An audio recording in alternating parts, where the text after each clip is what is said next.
우리나라의 이 여류 작가 중에 한 분이신데 박완서라고 하는 그런 여류 작가입니다. 저도 이분을 잘은 몰랐습니다만은 조금 몇 가지 이렇게 책을 내셨다고 하는 것을 제가 이렇게 보면서 우리나라에 이런 작가분이 계셨구나, 훌륭한 작가분이 계셨구나라고 하는 것을 알 수 있었는데, 이분이 제가 언젠가 한 번은 소개시켜드린 적이 있었습니다만 한 말씀만 하소서라고 하는 그런 책을 지으신 분이시죠.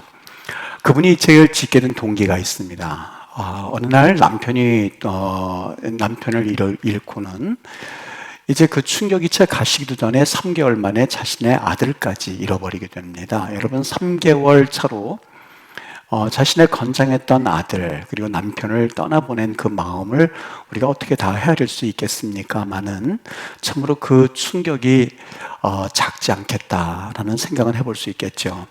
25살 된 그의 아들이 이제 의과대학을 졸업맞고 인턴 과정을 끝내고 이제 레지던트 그런 과정 가운데 이제 사망하게 되었고, 그 충격으로 인해서 이분이 너무 힘들어하는 거예요.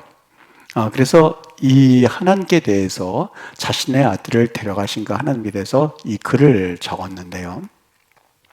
이 글에 보면 이렇게 말씀하고 있습니다. 네가 이 세상에 있지 않다는 것이 나는 도저히 믿겨지지가 않는구나. 하나님, 내게 한 말씀만 하소서. 왜 그 아들을 데려가셔야만 했습니까? 25살의 그 청년, 건강하고 그리고 다리는 청동기처럼 그렇게 튼튼하고, 그리고 단 한 번도 알아보지도 않고, 그리고 건강했던 그 아이를 25년 5개월을 산 그 아이를 하나님 왜 데려가셨는지 한 말씀만 하소서라고 구구절절하게 어머니 입장에서, 아들을 잃어버린 어미 입장에서 쓰고 있는 것을 볼 수가 있죠. 너무 상심해가지고 견딜 수가 없는 거예요. 그런데 그때가 1988년 이 88 올림픽 때인데, 그 88 올림픽 때에 얼마나 나라가 시끌벅적했습니까? 축제 분위기였었죠.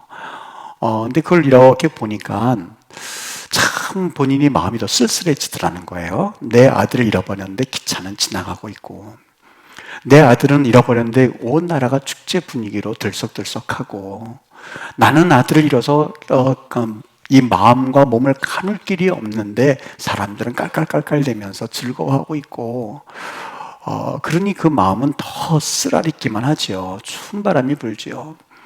그래서 견딜 수 없어서 저 부산에 자기 딸네 집에 이제 내려간 거죠. 조금 좀 조용한 곳에서 이 몸과 마음을 좀 추스리고 싶어서 내려갔는데, 거기도 마찬가지였었던 거예요. 창문을 여니까 저 바다에서 요트 경기차 그냥 사람들이 왁짝지껄 하는 것을 보면서 너무 이분이 마음에 힘이 들어서 어떻게 가눌 길이 없어서 이거 여러 가지 생각을 하고 있었던 차에 그때에 그분이 이 부활하신 주님을 만나게 됩니다. 그리고 나서는 그의 가졌던 이 아픔들, 그리고 그가 이 자녀를 잃어버림으로 인해서 여러 가지 참 마음에 힘들었던 것들이 하나하나 이제는 회복되어지기 시작하는데, 그 회복되어지는 과정을 이 책에서 그려내고 있는 거죠. 그동안 내 관점에서 보았었던 이 죽은 아들, 이 원태라고 하는 그 아들만을 바라보고 있다가 이제는 하나님의 시각으로 자기를 바라보기 시작하는데, 그동안 보이지 않았었던, 지금까지 그 잃어버린 아들로 인해서 보이지 않던 4명의 아들이 보이기 시작하는 거예요. 그렇지, 나에게는 그래도 아직 하나님이 남겨주신 4명의 아들이 있지 라고 하면서 조금씩 하나님 그래도 감사합니다. 내게 이 남겨져 있는 아들들이 있고, 그리고 주님께서 하나님의 관점을 가지고 내 삶을 조금씩 바라보다 보니까 마음에 이 평정이 조금씩 유지가 되더랍니다. 그동안 밥을 먹어도 이게 밥을 먹는 거겠습니까? 잠을 잔다고 해서 꿀잠을 자겠습니까? 그리고 즐거운 광경을 본다 해도 갑자기 밀물듯이 밀려오는 그 허전함과 외로움 가운데 있었던 이 박완서 작가님이 그 부활하신 주님을 경험하고 나서는 조금씩 조금씩 입맛이 돌기 시작하고, 잠을 자도 이제는 그 잃어버린 아들로 인하여서 그냥 잠을 설쳐댔었는데 이제는 잠이 오기 시작하고, 그러면서 인생의 이 주님, 부활하신 주님을 만남으로 인해서 그의 인생이 조금씩 회복되어져 가는 과정을 거기에 기록하고 있습니다. 한 말씀만 하소서라고 하는 그 내용에 담겨져 있는 내용입니다.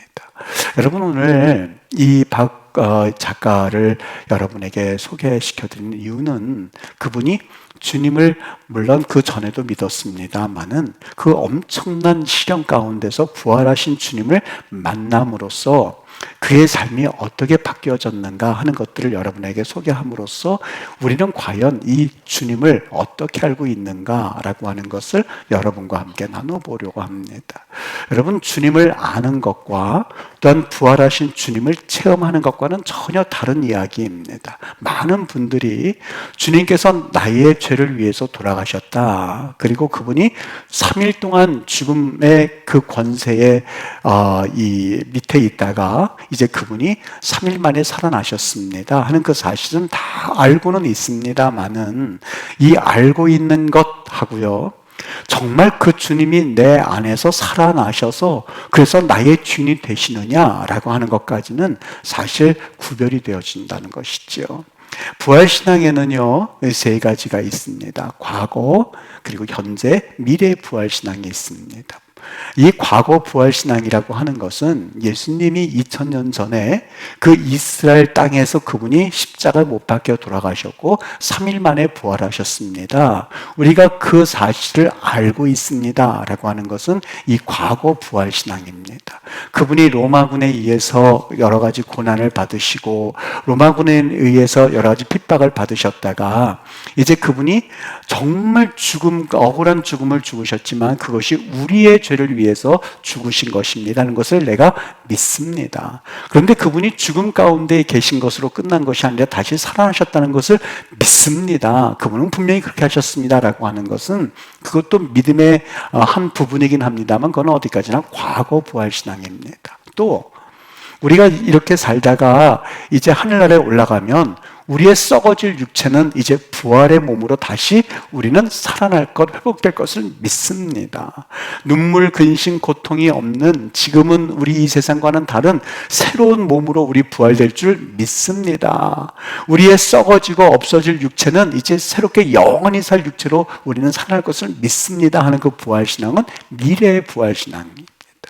여러분, 이 과거의 부활을 믿어도 좋고 미래의 부활을 믿어도 좋습니다만 우리 하나님, 우리 예수 그리스도께서 3일 만에 부활하셔서 그래서 내 안에 지금 내재하고 계시다라고 하는 현재 부활신앙을 분명하게 우리가 고백하지 않는다면 우리의 과거의 부활신앙과 미래의 부활신앙의 기초는 없다고 보는 것이 맞습니다. 그렇게 볼 수 있는 거거든요. 주님의 제자들을 보십시오. 그 주님의 제자는 직접 주님을 손으로 만졌던 이들입니다. 주님의 돌아가시는 것을 목격했던 사람들입니다. 그리고 그분이 십자가에 못 박혀 돌아가신 것으로 끝나지 아니하고 부활 아침에, 주일날 아침에 살아나셨다는 것을 그들은 믿었습니다. 심지어는 도마 같은 이는 내 손에 주님의 손에 손가락을 넣어보고 옆구리에 손가락을 넣어보지 않고선 믿지 못하겠습니다라고 말했지만 그는 예수님의 손에 손가락을 넣어보고는 주님께서 살아계시다고 하는 것을 보았었던 사람입니다. 여러분, 그 제자들이 예수님을 직접 경험하였고 예수님을 만졌고 그분이 살아계시다는 것을 믿습니다만 그분은 단 한 사람도 바깥에 나가서 예수님은 살아나셨습니다는 이 부활에 대한 것을 외친 제자가 없습니다. 주님과 함께 주님이 부활하신 주님께서 같이 그들과 함께 식사를 하실 때 물고기를 같이 먹고 그리고 생활을 했습니다만 그럼에도 불구하고 제자들은 예수님이 살아나셨습니다 하는 그 메시지를 세상에서 외친 제자들이 없습니다. 이때에 주님께서 그들을 향해서 야 얘들아 너희들 이렇게 있지 말고 얼른 가서 내가 살았다는 것을 세상에 전해라 라고 말씀하실 줄 알았더니 그렇게 말씀하시지 않습니다. 대신 예수님이 그 제자들에게 말씀하시는 건 기다려라 라는 말씀입니다. 기다려라. 기다려라. 언제까지요? 너희들이 몇 날이 못 되어 성령이 임하시게 되면 그 성령이 임하셨을 때에 그때서 비로소 사마리아와 유대와 땅끝까지 이르러 내 증인이 될 거다라고 하시면서 예수님이 그들에게 기다려라. 뭘 기다리라고요? 몇 날이 못 되어서 너희들이 기도하고 있을 때에 하늘로부터, 여러분, 이것은 세상에서 배움으로 오는 것이 아닙니다. 단순히 깨닫는다고 오는 것이 아닙니다. 정말 하나님의 선물이다. 하늘로부터 성령이 임하여서 너희들에게 임하는 그 성령의 은혜를 경험할 때까지 너희들 기다려라. 그때서야 비로소 너희들이 사마리아와 땅끝까지 이르러 저 유대 온 땅까지 네 복음의 증거될 것이다 라고 하시면서 예수님이 기다리라, 성령을 기다리라 라고 말씀하셨습니다. 무슨 얘기일까요? 오순절날 그들이 성령이 임했을 때에 그들은 그때서야 비로소 지금까지 과거에 부활하신 주님, 그분이 십자가에서 달려 죽으셨다가 살아나셨습니다는 그 메시지를 전할 수가 있었고, 예수 그리스도를 믿으십시오. 그러면 너와 네 집이 구원을 얻을 것입니다. 라는 그 부활의, 미래 부활의 소식을 전할 수가 있었던 겁니다. 여러분, 부활의 주님을, 그 부활신앙을 내가 알고 있다고 하는 것으로 우리가 만족할 때가 있습니다만, 여러분, 내가 부활신앙을 가지고 있다고 하지만 단순히 부활신앙을 아는 것에 불과한 성도들이 얼마나 많은지 모릅니다. 어떻게 아느냐고요? 예수님께서 분명히 우리에게 여러 가지 말씀을 말씀해 주심에도 불구하고 어떤 일이 툭 터지고 나면 기도하지를 않아요. 주님, 이거 어떻게 했으면 좋겠습니까? 주님 보시기에는 이걸 어떻게 내가 이제 나갔으면 좋겠으면 묻지를 않아요. 그저 어떤 일이 내게 닥치고 나면 그동안 내가 가지고 있었던 생각들, 내 가치관, 그리고 내 여러 가지 습관들을 전혀 벗어나려고 하지를 않습니다. 주님, 내가 올라가리까? 다윗은 물었거든요. 분명히 올라가서 싸우면 이길 줄 알고 있었거든요. 그런데 그는 하나님께 묻습니다. 하나님께서 말씀하신 대로 그는 순종하는 다윗의 모습을 우리 한번 여러분, 진정 하나님께서 우리에게 여러 가지 상황 가운데서 말씀하기를 원하시는데 그 음성을 들으려고 하지를 않아요. 그저 말씀을 들을 때뿐이지 내가 그동안 가지고 있었던 가치관에 의하여서 그냥 판단합니다. 그리고 그 길을 걸어갑니다. 그러면 어떻게 아하, 저분은 입술로는 하나님을 믿습니다. 그 과거의 부활신앙을 가지고 있습니다만 하나님의 음성을 들으려고 하지를 않네요. 아직 내 안에 그리스도께서 주인이 되고 계신 것이 아니에요. 아직까지 내가 주님이 계신 것은 믿습니다만 그냥 바깥에 손님으로 계신 거예요. 이 1895년도죠. 1885년도 4월 5일 날 이 아펜젤러 선교사님이 이 조선 땅에 복음을 증거했습니다. 그래서 그 복음을 듣고 그래도 교회들이 생겨나고 조금씩 이 교회들이 어느 정도 이 눈에 보일 만큼 늘어가기 시작할 때에 이 하디 선교사님이 그 교회를 좀 다니면서 그들의 신앙생활을 좀 보기 위하여서 다니셨던 모양이에요. 이 평양의 몇 교회를 다니고 나서는 이 하디 선교사님이 아연실색한 거예요. 왜요? 교회라고 볼 수 없었던 거예요. 분명히 십자가는 달려져 있고 분명히 목회자와 직분자들이 있고 성도들이 있는데 이것은 교회라고 볼 수 없었던 거예요. 왜냐하면 그들이 그토록 예수님을 영접하고 믿음의 사람들 크리스찬이라고 하였습니다만 교회에 참석하는 인원은 이 교회 크리스찬들의 반 정도에 불과했어요. 장사 있다고 그러면 가서 아무런 거리낌 없이 주일날 가서 장사하고 약속된 시간 정하고 그저 반만 나와서 있을 뿐만이 아니라 그리고 심지어는 성도들끼리 패가 갈려져서요. 그 직분이 하나님 앞에 봉사하라는 것인 줄 알지 못하고 그냥 교회 권력인 줄 알고 패가 나뉘어져서 서로 교회가 아웅다웅 싸우고 있고요. 그리고 심지어는 헌금을 가진 거를 도둑질해가는 그런 모습도 이 하디선 견사님 보았던 거예요. 더 기가 막혔던 것은 이 중직자들이 모여가지고 의논을 하는데 글쎄 그 의논한 내용이 뭐냐면 우리 지금 이렇게 여러 가지 힘드니까 우리 이 무당을 불러서 구슬 한번 해야 되지 않겠냐고 그 중직자들이 모여서 그렇게 이야기하는 것을 보고는 이 하디선 교사님이 너무너무 기가 막힌 거예요. 이 마음이 아픈 나머지 어떡할까 하다가 이 하디 선교사님이 목사님들을 부릅니다. 그리고 나서는 목사님들, 이렇게 우리가 신앙생활 하는 것은 도대체 기독교라고 말할 수가 없습니다. 어떻게 해야 되겠습니까? 우리 한번 기도하십시다. 하나님께서 이 조선 땅에 은혜를 내려주시고 하나님이 이 조선 땅에 큰 긍휼을 베푸실 때까지 우리 한번 기도하십시다. 그때부터 기도하기 시작했습니다. 1903년도 15년이 지났음에도 불구하고 변화되지 않고 교회가 그 자리에서 맴맴도는 것을 안타까운 나머지 이 하디 선교사님과 그리고 목회자들이 기도를 하기 시작하는데 1903년부터 시작해서 4년, 5년, 6년, 7년째 이르러서 이 장대인 교회의 부흥회를 열게 되었습니다. 그때에 한 사람이 나서서 그 은혜를 받고 자기의 죄를 하나님 앞에 이 고백하고 성도들 앞에서 자기의 죄를 터뜨리는 것이 계기가 되어서 이 사람 저 사람 그 죄를 다 고백하기 시작했습니다.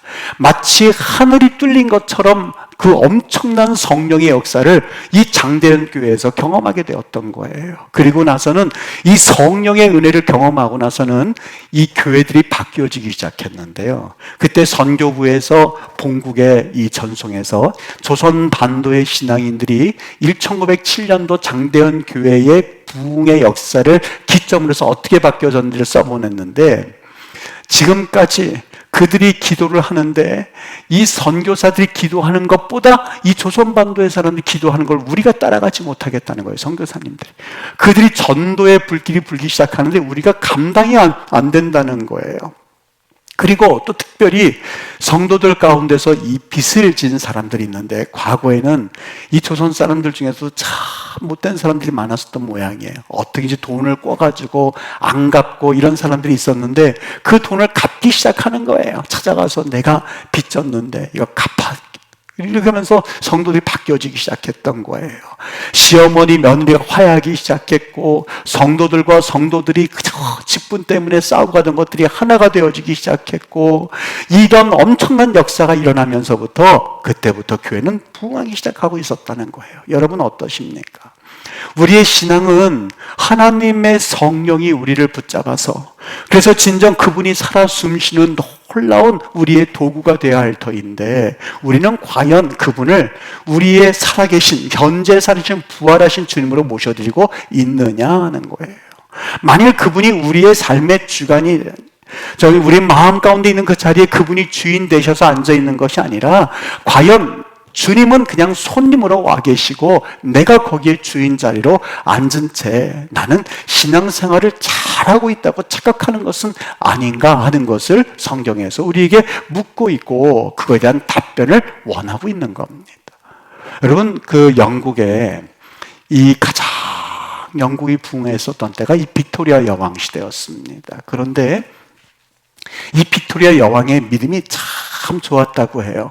그래서 이 빅토리아 여왕이 각각 나가서 서민들과 대화하기를 좋아하시는데, 지금도 여왕이 간다 그러면 그 앞에서 막 국기를 흔들고 환영하고 그래서 참 사랑을 많이 받아요.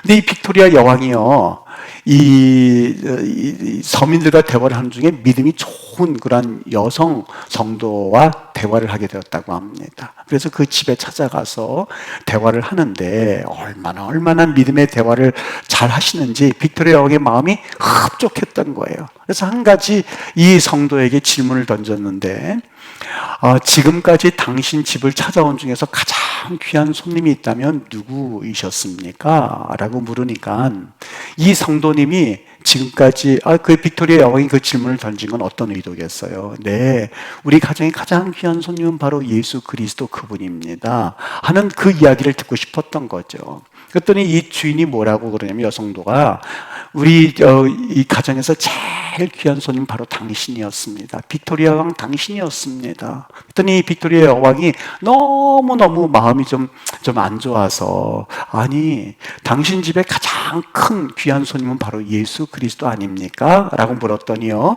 이분이 뭐라고 그러냐면 아닙니다. 우리 그런 말씀 마십시오. 예수님은 우리 집에 손님으로 모신 적이 단 한 번도 없었습니다. 예수님은 우리 집의 주인이 되십니다.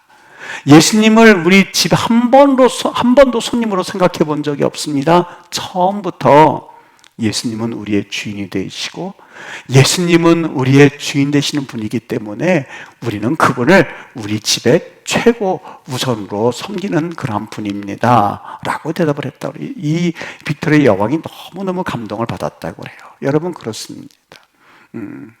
여러분, 예수님은 우리의 주인이시지 손님 될 수가 없는 거거든요.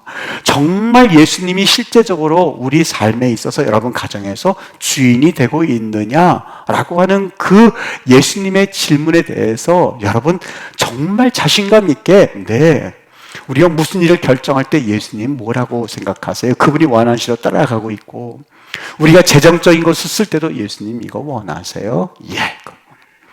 예수님이 아니란다, 그거 아니란다 그러면 아닙니다 하면서 그분을 주인으로 모시고 있느냐, 아니면 예배는 드리고 있고, 또 우리가 하나님을 섬긴다라고는 하고는 있지만 11조 생활도 하고 감사 생활도 하고 부활주일도 다 하고 있지만 주님, 나머지는 내가 마음대로 되지요. 주님께서 뭐라고 하시든지 간에 내가 결정권을 가지고 내 마음대로 나는 사용하고 있지는 않겠는가. 여러분, 내 가정 가운데 여러 대소사 일들이 많이 있을 겁니다. 돌아가시기도 하시고, 그리고 가정에 여러 가지 큰 일, 작은 일을 할 때에 정말 그 일 앞서서 주님, 정말 주님은 이럴 때 내가 어떻게 하기를 원하십니까? 라고 하면서 그분의 음성을 듣느냐 하는 거예요. 요한복음 2장에 가서 보면 예수님이 어머니와 함께 이 가나 혼인잔치에 초청을 받습니다. 그런데 예수님이 그곳에 초청받아 있을 때에, 손님으로 초청받아 있을 때는 예수님이 아무런 기적도 행하지 않으셨습니다. 그런데 언제 예수님을 찾느냐? 포도주가 다 떨어지고 사람들은 아직 이제 한참 축제가 무르익을 바로 그때에 포도주가 떨어지자 예수님을 찾습니다. 여러분, 내 인생 가운데 풍요로울 때는 하나님을 그렇게 찾지를 않거든요. 그런데 가정에 문제가 생기고, 그리고 여러 가지 재정적인 어려움이 생기고, 관계에 문제가 생기고, 자녀들의 앞뒤에 어지 삐그덕 소리가 나고, 건강에 여러 가지 신호가 오고, 그리고 여러 가지 내 삶의 대소사에 삐그덕거리는 소리가 날 때, 그때서 비로소 우리는 예수님을 찾게 되거든요. 예수님 앞에 뭐라고 그러냐면, 그분이 손님으로 있을 때는 아무런 기도 행하지 않으셨는데, 예수님의 어머니가 말씀하시는 거예요. 무엇이든지 그가 시키는 대로 그대로 하라라고 말합니다. 주인의 역할을 하라는 거예요. 하인들에게 말합니다. 예수님이 무엇이라고 말씀하시든지 그대로 하라. 여러분, 손님이 아니에요. 그때부터 예수님이 주인 되시기 시작하는 거예요. 그때 예수님이 물을 아귀에 가득 채워서, 그래서 사람들 떠다 주어라 라고 말씀하시는 기적을 행하셨던 겁니다. 여러분, 우리 삶에 주님이 주인 되시면 여러 가지 헝클어졌던 우리의 삶의 질서들, 그리고 우리가 때로는 참 해결하기 힘든 것들이 하나하나 퍼즐이 맞춰 나가기 시작하거든요. 사람들은 말해요. 우리 일부터 해결하고 그리고 예배드리고 하나님 모셔드릴 게 아니요. 예수님이 분명히 너희는 먼저 그의 나라와 그의 일을 구하라, 그리하면 이 모든 것이 너희에게 있어야 할 줄 아시느니라 라고 말씀하셨거든요. 먼저 하나님과의 관계를 분명히 하실 수 있으셔야만 해요. 우리 예전에 그 학생들끼리 운동장에서 설 때 체육 선생님이 항상 그러거든요. 한 사람을 툭 집어서 기준 그래요. 그러면 기준을 향해서 이 손을 뻗어서 이제 쭉 서게 되는 거죠. 여러분, 만약에 기준이 없이 그냥 서라고 그러면 누가 기준을 알고요? 이렇게 쓸 수도 있고, 이렇게 쓸 수도 있고, 이렇게 쓸 수도 있고, 여러 가지 있는데, 기준 정하면 그 사람이 기준이 되는 것처럼, 여러분, 주님께서 우리의 주인 되셨음을 먼저 고백하고, 먼저 찬양하고, 먼저 그분을 모셔드리고, 그리고 선포하고, 그분이 우리의 주인 되셨음을 기준 삼고 나서, 그리고 나서 하나님 앞에 어떤 일인지 하나하나 해결되는 법이거든요. 그래서 갈라디아서 2장 20절에 말합니다. 이제는 내가 산 것 아니요, 내 안에 그리스도께서 사신 것을 경험하고 나서 그 예수님이 사신 것을 기준 삼아서 살아갈 때 비로소 우리의 인생의 방향과 향방이 하나하나 순서 절차에게 맞춰지는 법이거든요. 예수님께 말해요. 너희에게 무슨 말씀을 하시든지 그때서야 비로소, 포도주가 떨어지고 나서야 그대로 하라라고 함으로써 이제 사실 예수님이 그 포도주 잔치, 그 혼인잔치의 주인 역할을 하심으로써 흥겨움이 회복되어지고 그 삶이 회복되어지기 시작하는 거예요. 여러분, 부활주일 날 이 말씀을 여러분께 꼭 전하고 싶었던 하나님의 음성이, 하나님의 마음이 있다고 생각합니다. 정말 여러분은 예수님을 여러분의 주인으로 모시고 살고 있고 그분의 부활의 신앙이 지금 현재도 살아가고 있는가라고 하는 문제입니다. 정말 하나님이 그 문제를 물으실 때에 우리는 예수님이 우리의 주인 되십니다라는 것을 이야기하고 있느냐는 거예요. 여러분, 포도주가 떨어졌듯이 건강 떨어지고, 포도주가 떨어졌듯이 물질이 떨어지고, 포도주가 떨어졌던 것처럼 여러 가지 온갖 문제들이 이제 하나하나 생겨나기 시작할 때에 그때서야 주님을 찾으시겠습니까? 라고 하는 문제예요. 여러분, 왜 주님께서 때로는 우리를 폭풍 가운데 인도하신지 우리 많이 이제는 아시겠죠. 나만 장군을 보십시오. 나만 장군을 보세요. 그가 한 나라의 아람 군대의 장관으로서 그는 지금까지 전쟁의 그 무수한 그런 전쟁의 역사 가운데서 장군이 되었으니 얼마나 그의 명성이 위대했겠어요. 아람에서도 그가 위대한 장군으로 이름이 알려졌으니 그 당시 최고의 나라였었거든요. 이 아람 장군이 어느 날 문둥병이 걸린 거예요. 어떡할까 하다 보니까 그 이스라엘에서 온 계집 중 하나가 그에게 그 복음의 이야기를 해줬는데, 이스라엘 가면 엘리야라고 하는 그런 선자가 당신 병을 고칠 수 있습니다 라고 말을 합니다. 여러분, 여러 가지 복음의 이야기가 선포되어질 때에 저 말씀은 내 말씀이다 라고 붙들면 거기에는 회복의 역사가 시작되는 법이거든요. 이스라엘의 계집 중 하나가 이야기하는 것에 대해서 무슨 소리하고 꽁 때려서 내보낼 수도 있었는데 그는 그 말씀을 듣기 시작했어요. 뭐라고? 고칠 수 있다고 사람들을 거느리고, 그리고 자기의 모든 지금까지의 행적과 그 자기의 권위를 나타내기 위해서 군장 달고 부대 마크 달고 사람들 대동해서 엘리야에게 갔습니다. 엘리야에게 나를 고쳐달라고 이야기를 합니다. 그때 뭐라고 그러냐면 요단강에 가서 7번 몸을 담그라 라고 말합니다. 얼마나 화가 났는지 몰라요. 우리 아람에 보면 이것보다 더 기가 막힌 강들이 있는데 거기에서 내가 씻는다고 해서 병이 낫지 않겠느냐? 이 강물보다 뭐가 못하다고 내가 여기까지 온 줄 아느냐? 자기 생각에는 버섯목이라도 벗어 던지면서 그에게 와서 안수하고 그를 맞아줄 줄 알았던 모양이에요.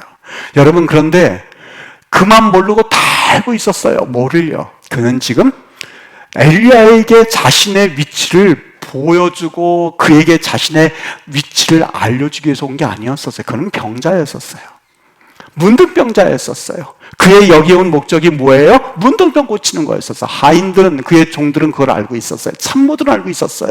장군님 여기 오신 것이 왜 오셨습니까? 훈장 자랑하러 오셨습니까? 당신의 부대 마크, 당신의 행적을 자랑하기 위해 오셨습니까? 병 고치러 온 거 아닙니까? 이것보다 더한 것도 시켜도 할 판인데 요단강에 가서 7번 몸을 담가라는 게 뭐가 어렵다고 이렇게 이러십니까? 가만히 듣고 보니까 맞거든요. 여러분, 진정으로 복음은요, 그 들기가 있는 이들에게는 생명을 살리는 능력이 있거든요. 옷을 지금까지 가지고 있었던 옷을 하나하나 벗기 시작했어요. 여러분, 벗기 전까지는 몰랐어요. 수많은 부하들이 그가 문둥병인 걸 몰랐어요. 왜요? 모자를 눌러쓰고 분장을 달고 갑옷을 입고 치렁치렁 있었으니 사람들 둘러싸서 그가 문둥병인지 누군지 뭘 어떻게 알겠습니까? 그저 나만 장군님 그랬었겠죠. 옷을 벗어 적히면서 내가 문둥병 환자였구나. 옷을 벗어 적히면서 나는 치료받을 환자구나 하는 것을 스스로 깨닫게 되었고 사람들도 보기 시작했어요. 완전히 벗었을 때에 내가 아무것도 아닌 존재였구나. 나는 병자에 불과했구나 것을 깨달은 그가 물속에 들어갔다라고 하는 것은 그만큼 낮아졌다는 것을 의미를 해요. 여러분, 무엇을 의미하는지 아십니까? 왜 주님을 주님으로 모셔드리지 못하는지 아십니까? 왜 병을 못 고치는지 아십니까? 그저 치렁치렁하게 내가 가지고 있는 지식, 내가 가지고 있는 건강, 내가 가지고 있는 체면, 내가 가지고 있는 수많은 지금까지 가져온 경력을 가지고 엘리야에게 와서 나에게 안수해달라고 하니 그 병이 고쳐질 리가 없지요. 아마 참모들은 알고 있었어요. 그가 병자라고 하는 것을. 더한 것도 할 수 있는데 왜 그걸 못하십니까? 라고 말할 때에 그때서 알게 되었어요. 자기가 병자라고 하는 것을. 그것을 옷을 벗어 적혔을 때 비로소 물속에 들어갈 수가 있는데 그것을 벗지 않으려고 하니 주님이 주인 되실 수 있는 기회를 못 얻은 거예요. 완전히 벗었을 때에 그는 주님이 주인 되시는 기회를 얻을 수가 있었고 그의 문둥병이 어린아이처럼 깨끗하게 되어지는 은혜를 경험할 수 있었던 겁니다. 여러분, 왜 신앙이 제자리이고 왜 주님이 역사 못하는지 아십니까? 하나님의 손이 짧아서 구원하지 못함이 아니에요. 그렇잖아요. 하나님의 능력이 없어서 구원하지 못함이 아니에요. 너와 나 사이에 있는 나만 자분이 있는 여러 가지 내 가치관, 내 생각들, 그리고 내가 가지고 있는 습관들, 내가 가지고 있는 여러 가지 내 오만함, 교만함의 옷을 벗지 못한 채 그저 내게 와서 왜 기도하지 않느냐고 라고 하는 큰 소리 있을 때에는 여러분 그것을 가지고 고칠 수가 없어요. 아마 생각하기로는 엘리야가 와서 손을 대지 않았던 이유는 저 옷을 입고 있는 이상은 내가 손을 대어도 그 병이 낫지 않는다는 것을 그는 알고 있었지 몰라요. 여러분, 병을 고치는 이가 엘리야이겠습니까? 병을 고치는 이가 이 목사이겠습니까? 병을 고치는 이가 김 목사이겠습니까? 아니요. 병을 고치시는 여호와 하나님이시고 그분의 능력 가운데 임하시는 건데 하나님 앞에서 겸손하지 못한 채 그저 훈장과 부대마크를 가지고 입고 있는 이에게 손을 대분들 병이 나을 리가 없지요. 엘리야가 가서 요단강에 가서 7번 씻으라고 하는 것은 당신이 지금 입고 있는 갑옷을 벗어던지십시오. 당신이 가지고 있는 체면을 벗어던지십시오. 당신이 가지고 있는 교만을 벗어던지십시오. 그렇지 않고서는 주님이 주인 될 수 없습니다라고 하는 분명한 메시지가 그 안에 담겨 있었던 것을 참모디 알고 말해줬던 겁니다.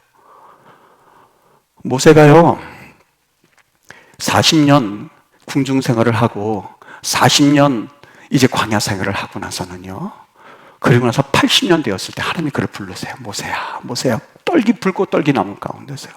아니 이게 무슨 걸까 하고 그 앞에 봤더니 우리 하나님이 그에게 첫 번째 하셨던 말씀, 모세야, 모세야, 네 발에서 실을 벗어라. 여기는 거룩한 땅이니 네 발에서 실을 벗어라. 여러분, 왜 우리 하나님이 첫 번째 만난 사람한테 아이 모세야 그동안 수고했지? 모세야 나 이제 널 쓰려고 한단다 이 말씀을 하기도 바쁜데 그 엄청난 수많은 이야기 가운데서 모세야 네 신을 벗어라. 왜 그 말씀하셨다고 보십니까? 여러분 왜 그렇죠? 왜 그렇죠? 한 가지 답변이 있는데요. 여러분 그 이력서라는 거 아시죠? 이력서 어디 이 회사에 들어갈 때 이력서를 내지 않습니까? 그 이력서에 이가 무슨 이자인 줄 아십니까? 한자로요? 여러분 무슨 이자인 줄 아세요? 아시는데 다 그냥 빨리빨리 말씀하세요. 무슨 말씀 그래요? 여러분 이자가 다 아시는 것처럼 신발 이자예요. 신발 이 여기 히스토리 역사 그거거든요. 신발이 다닌 역사예요. 네가 지금까지 그 신발로 어딜 다녔니? 초등학교를 어딜 다녔고 그 신을 신고 중학교를 어딜 다녔고 고등학교 어딜 다녔고 대학은 어딜 다녔고 어느 회사를 그 신발 가지고 다녔니? 그 역사를 글서자 해서 써놓으라는 거예요. 다시 말하면 네 발에서 실을 벗어라 라고 하는 것은 네가 가지고 있었던 지금까지의 경력, 네가 가지고 있었던 지금까지의 네 생각들, 네가 가지고 있었던 40년 동안의 네 왕궁의 생활들, 그리고 네가 지금까지 원한을 품었던 그 광야에서 40년 모든 내 가치관을 벗어라. 여기는 거룩한 땅이니 이제부터 하나님의 일을 감당해야 할 목자로 내가 세울 터이니 내 이력서를 이제는 다 폐기하고 하나님 앞에서 새롭게 그분이 너의 주인이 되어주셔서 지금은 네 마음대로 띠뛰고 살아왔지만 지금은 내 마음대로 걸어왔지만 이제는 하나님이 띠를 띄우신 대로 너 걸어갈 각오가 돼 있겠니? 그것이 신을 벗어라의 의미였었고 여기는 거룩한 땅이니 주님이 주인 되시라는 거예요. 신을 벗기 전까지는 그는 하나님의 일을 감당할 수가 없는 거. 주님이 주인 될 수 없는 거거든요. 왜요? 내가 지금 80년 동안 그래도 배운 게 어딘데. 내가 지금까지 이 궁중 안에서 내가 이 학문을 한 게 어딘데. 내가 지금까지 경험한 게 어딘데. 내가 지금까지 40년 광야 생활 가운데 쌓아놓은 게 어딘데. 지금까지 내 경험이 어딘데. 그걸 가지고 살기 위해서는 아직도 자기가 주인 되고 주님이 손님 되셔서는 여러분 부활의 주님을 만났다고 할 수가 없어요. 그저 부활의 주님을 알고 있는 거에 불과해요. 2022년도 부활주일날 여러분 매년마다 우리가 부활주일 맞아요. 그렇죠? 근데 21년도, 20년도, 19년도 달라진 게 뭐가 있습니까? 단순히 나눠드리는 거기에 2022년도가 연도수만 바뀔 뿐이고, 또 한 번 우리가 부활주의를 경험하고 또 넘어가서 23년도를 맞이한다면 여러분, 이것은 주님 보시기에 너무너무 안타까운 거예요. 과거의 부활주의, 미래의 부활을 경험할 거라면 그 경험의 모든 터전은 뭐가 돼요? 내가 현재 살아 숨쉬는, 나는 죽고 예수님께서 내 자아를 꺾으시고 그분이 살아 숨쉬는 하나님의 능력으로 그분이 내 안에 살아 계시냐는 걸 분명히 확인하실 수 있으셔야만 해요. 언제까지요? 포도주 떨어지기 전까지. 언제까지요? 문둥병이 내게 발하여서 더 이상 옷을 하나님 앞에서 벗어제끼지 않고서는 감당할 그런 상황이 오기 전까지, 태풍이 불 것 같은 유로글라 광풍이 불기 전까지 여러분, 하나님 앞에서 주님이 주인 되신 것을 경험하셔야만 해요. 이거는 진리입니다. 여러분, 이거는 주님 안에서 우리의 진리입니다. 주님이 우리의 주인 되시느냐? 우리 교회도 마찬가지예요. 교회도 마찬가지예요. 주님이 주인 되셔야 돼요. 이 목사가 주인이 되어서 끌어가서는 절대 안 됩니다. 그렇지 않아요. 그렇지 않아요. 여러분들이 주인 돼서 끌어가는 거 절대 그렇지 않아요. 여러분, 그렇지 않습니다. 주인은 누가 되셔야 돼요? 오직 주님이 되셔야 돼요. 기도함으로써 주님이 뭘 원하시는지, 주님이 여기 선교를 원하시는 건지, 즉각 내 판단에 의해서 하는 게 아니라요, 주님이 이걸 기뻐하시는지 주님 원하세요? 주님 기뻐하시는 건가요? 그저 내 생각을 따라서 여러분 교회를 내가 섬기고 하는 것 주님이 절대 기뻐하시지 않으세요. 내 갑옷만 더 덕지덕지 입을 뿐이에요. 그걸 벗어벗겨서 내가 병자라는 것을, 치료받아야 할 환자라고 하는 것을, 하나님 앞에 내가 위로받아야 할 그 하나의 양이라고 하는 것을, 우리 주님의 은혜 가운데 살아가야 하는 하나님의 귀한 자녀라는 것을 내가 분명히 하나님을 고백하기 전까지는 여러분 정말 이 부활의 주님을 경험했다 갈 수가 없거든요. 22년도 부활주일입니다. 23년도 부활주일 또 맞이한다고 하는 아니란 생각을 벗어버리십시오. 우리는 언제든지 주님이 부르시면 올라갈 수 있는 존재입니다. 그런 고백이 있으셔야만 합니다. 여러분, 정말 이것은 위협하여서 이제 언제 죽을지 모르는 이 차원이 아니라 오늘 밤이라도 주님께서 나를 부르시면 나는 믿음의 고백을 하고 그 백성이 될 수 있습니다는 그런 고백을 하실 수 있어야 되거든요. 그래서 부흥강설 오시는 분들마다 제가 꼭 보는 게 있습니다. 다른 거 안 봐요. 과거에는 어떤지 성도들 헌금 그냥 해가지고 하시는 분들, 모시는 분들도 있고, 그리고 어떤 분 오해하시기를 그분한테 무슨 정보를 드릴까? 전혀요. 왜 하나님 일을 하는데 그렇게 치사하게 하나님 일을 할 수 있겠어요? 하나님이 그러신 하나님이 아니거든요. 여러분, 어떻게 살아오셨길래? 어떤 분들 그런데요, 부흥강사한테 다 성도들 정보 줘서 이렇게 하려고 말씀하셨구만. 어느 교회는 그런데요, 너무너무 답답해요. 왜 이렇게 하나님의 일을 그렇게 할 수밖에 없다고, 어떤 경험을 하셨길래 성령께서 주시고 성령께서 주신 음성을 들기를 위해서 기도할지언정 부흥강사한테 이렇게 말씀해 주세요, 저렇게 말씀해, 나 차 한 대 살 수 있도록 좀 말씀 좀 해주세요. 하나님의 일을 너무 그런 일들 때마다 아주 소스라치게 마음이 그냥, 하나님 그렇지 않은 분이거든요. 복음을 전하고 저들의 영혼을 살려서 회복시켜 놓으면 하지 말래도 하거든요. 아시죠? 믿으시죠? 그러면 살아나셔야 됩니다. 오직 하나입니다. 유일하게 여러분이 살아나면 하나님은 모든 일들을 다 하시는 분이기 때문에 중점은 그거예요. 복음 전하고 주인 되게 하시고 회복해 만들면 저절로 회복할 겁니다.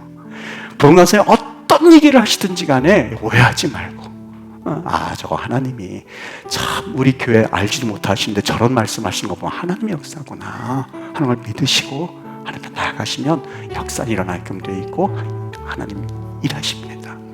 우리 2020년도 부활주일을 맞아서 하나님 앞에 영광 돌리고 또 하나님 앞에 믿음으로 세워져서 거룩하게 그분의 뜻을 우리 한번 마음에 담아두고 그분이 주인 되시는 은혜를 꼭 경험할 수 있게 되기를 예수의 이름으로 축복합니다. 우리 믿음의 임마누엘 교회 성도들께서 영이 회복되어지고, 그렇지, 내가 죽고 예수님이 내 안에서 살아나는 은혜를 꼭 경험함으로써 다시 한번 하나님 앞에 믿음의 그 길을 걸어가야겠구나 하고 확신하게 되면 주님 일하십니다. 사업장 살아납니다. 그럼요. 학생들 지혜 가지고 지혜 달라고 하는 하나님이 후하게 주시지요. 고등부 학생들 오셔서 다 지혜 다 구해야 됩니다. 중고등부 지혜 구해야 됩니다. 하나님 지혜가 넘치도록 계시는 분이기 때문에요. 건강 주님 허락하세요. 언제요? 그분이 주인 되어 주실 때에 회복되었기로 되어 있거든요. 이러한 귀한 2022년도 부활주의를 맞아서 우리 모두가 회복되어지고 여러분 가정이 일어나는 놀라운 축복의 주인공들 다 되시기를 예수의 이름으로 축복합니다. 기도하겠습니다. 여러분, 우리 하나님 앞에 이 시간 기도하기를 바랍니다. 하나님이 세워주시고 하나님이 우리 가정들, 우리 교회들 정말 주인 되어주시기를 원합니다. 가만히 생각해 보니까 나는 교회만 나왔지 내가 주인 되어서 살아왔던 인생입니다. 나 한 번도 십자가에 못 박아본 적이 없습니다. 하나님, 정말 내가 구원을 이뤘다고 할 수가 있겠습니까? 구원을 온전히 이루라고 그랬거든요. 온전히 이루라고요. 부분적이 아니라 온전히 이루라고요. 여러분, 구원받고 회복되어지고 살아나는 것이 우리 주님의 뜻입니다. 항상 기뻐하고 쉬지 말고 기도하고 감사하는 것이 주님의 뜻입니다. 오늘 이 제목 가지고 주님 앞에 우리 한 목소리로 잠깐이라도 기도하고 제가 또 여러분 위해서 기도하겠습니다. 기도합니다. 사랑이 많으신 하나님, 주님께서 은혜 주셔서 하늘에 도우시는 역사 하나님 마음에 품어 하나님이여 거룩한 백성들이 살아나게 하시고 가정 아버지 넘어지고자 했던 그 가정들이 일어나는 역사가 있도록 하나님 인도해 주시옵기를 간절히 원합니다.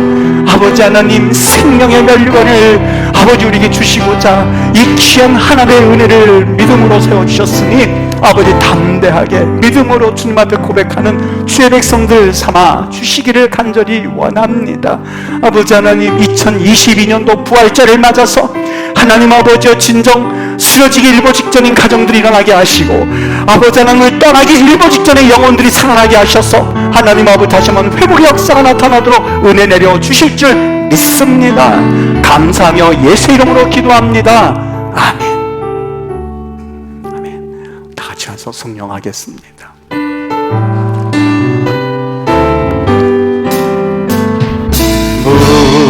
무덤에 머물러 예수 내 구주 새벽 기다렸네 예수 내 주 다 이기고 무덤에서 살아나셨네 어두움을 이기시고 나와서 성도들이 함께 길이 다스리시네 사셨네 사셨네 예수 다시 사셨네. 하나님, 2020년도 부활주를 맞이하여서 주님이 주신 말씀 마음에 새겨 하나님 진정 23년도 부활주를 맞이하기 전에 우리의 변화된 삶을 주 앞에 보여드리고 또 영광 돌리는 그러한 삶의 귀한 증거자들 되게 은혜 주시기를 원합니다. 선교를 하든 무엇을 하든 하나님 아버지 우리가 어떤 일을 하든지 간에 하나님 우리 교회가 어떤 행사를 하든지 간에 외부적인 어떤 일을 하든지 간에 주님이 기뻐하신다면 하나님 우리가 물불을 가지 아니하고 엎드릴 수 있는 은혜를 더해 주옵시고 하나님 아버지 앞에서 감사함으로 이 귀한 사명 잘 감당하도록 인도하시옵소서. 이제는 교회의 머리가 되시는 우리 구주 예수 그리스도의 은혜와 하나님 아버지의 크신 사랑하심과 성령님의 위로 내재 충만하심이 2020년도 부활절을 맞아 주님이 주인 되시기를 소망하고 갈망하는 이 거룩한 하늘의 백성들 머리 위에 그리고 해외에 살고 있는 우리 믿음의 권속들 위에 군에 가 있는 우리 국군 장병들 위에 이 나라와 이 민족 위에 우크라이나 저 귀한 불쌍한 저 민족과 저 나라 위에 그리고 구원받을 모든 열방 위에 지금으로부터 영원토록 함께 하옵시기를 간절히 축원하옵나이다. 아멘.